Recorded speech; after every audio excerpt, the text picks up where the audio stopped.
Kailangan nila, no? At meron na sila noon. Ako yun. Ah, nanay-tatay mo pala sila. Gusto mo, sawahin na lang kita para anak din ako.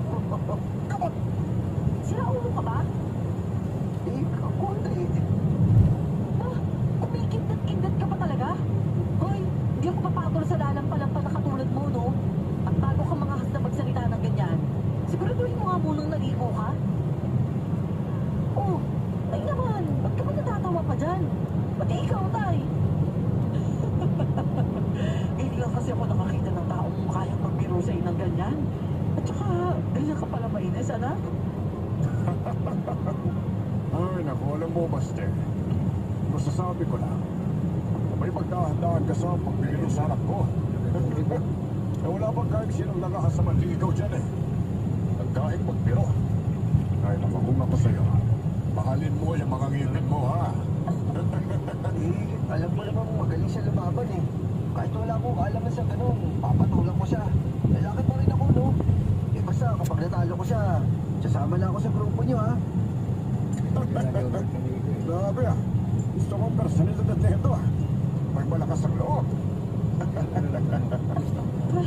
Lakas-lakas ng loob mo.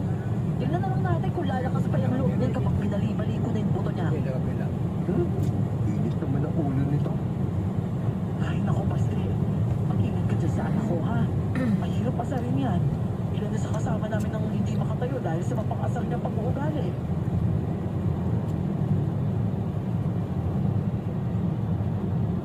Talagang mainit ang ulo sa akin ng babaeng yon. Pero hindi nagtagal, may mga nagsidatingan sa bahay nila. Sa labas sila nagpulong sa dapat nilang gawin. At pagkatapos noon ay umalis ulit. Ang naiwan na kasama ko doon, si Manang Maria.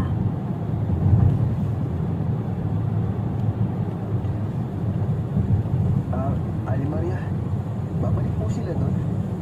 Basta iyo, alam mo ba talaga kung ano ginagawa namin? Opo, nanunugis po kayo ng aswang. Tama po ba? Kalaban namin ang mga aswang. Kaya ang sabi ko sa'yo, kailangan mong umalis. Dahil ilang beses ka nang nakita ng mga yon. At lagi silang nabibigo.